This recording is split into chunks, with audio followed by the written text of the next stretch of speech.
Welcome to the Investing Podcast, presented by Tusk Media.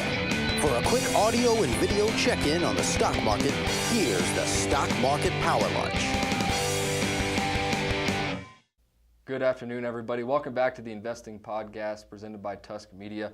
I'm Austin Newsom. I told you guys Andrew was going to be here for the Stock Market Power Lunch, but he's actually still in that meeting, which has really led me to upgrade my conspiracy theory to involve either the Dalai Lama or the president himself.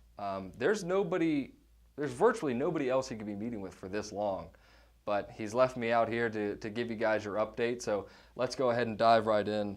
The themes for the markets today has really been green minus gold. And what I mean by that is everything is up except for gold. The Dow was up 1.23%, S&P up 1.32%, NASDAQ up 1.46%, Global Dow up about 1%, and oil was up about 1/3%. And gold, of course, being the outlier, was down about 1/3%. So not a real loss there, but still the outlier. And these advances in the indices have really led many to wonder whether or not last week's three-day thrust paired with today's gains will push the S&P above the 2,300 mark. This three-day thrust is commonly referred to as a kickoff rally, and basically that's 3 consecutive daily S&P gains greater than 1.36%.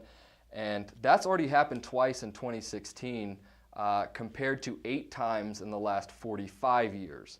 So on average, that's 1 rally per 5.6 years, and we've already had 2 in 2016. Which, in the words of Drake, leads me to say that what a time to be alive. I mean, we're just in a time of economic growth right now that has not been seen for a long, long time. And of course, today the S&P is flirting with that 1.36% mark. Whether or not that happens, we'll have to find out at the close in our Investing Happy Hour. Moving on to the daily movers, the biggest gainer today, despite everyone being slightly up, was Gap. Gap was up about 5% following the release of its very positive June results. And really the biggest loss today was a cushioned loss. Humana, we talked about yesterday, they were down 10%. Huge loss for them, but today, with everybody getting up, they were only down about 1%. So that's it for the movers thus far.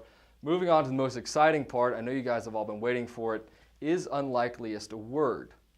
Turns out I still don't know. I did some research.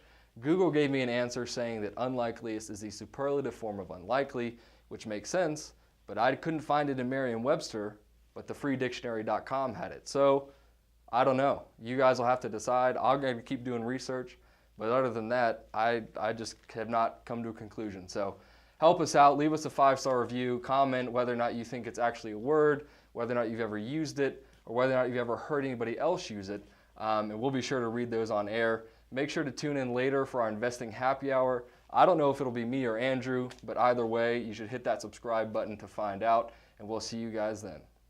Tusk Media is a subsidiary of Narwhal Capital Management. Ratings and reviews of Tusk Media content are not to be construed as endorsements of opinions, analysis, or services offered by Tusk or its parent company. The opinions and predictions shared here are our professional beliefs at the time of publication. We are not under duress from any of the corporate entities mentioned. This is not a solicitation to take any particular action. Although we are investment advisors, this information should not be considered investment, legal, or tax advice. We strive to be as impartial, insightful, and accurate as possible. We base our opinions, analysis, and calculations on information we believe to be reliable, but we cannot guarantee its accuracy. We can, however, guarantee that our opinions will sometimes be flat out wrong due to a variety of factors. Employees and clients of Narwhal Capital Management may or may not hold positions in the securities detailed and may or may not hold these positions in the future. A full list of all securities purchased, sold, or held during the 12 months preceding the date of this publication can be provided upon request. Unless otherwise noted, all data accessed via MarketWatch or the Bloomberg terminal. Past performance does not guarantee future results. A copy of Narwhal's Form ADV is available at the SEC's website, www.advisorinfo.sec.gov, or from Narwhal upon written request.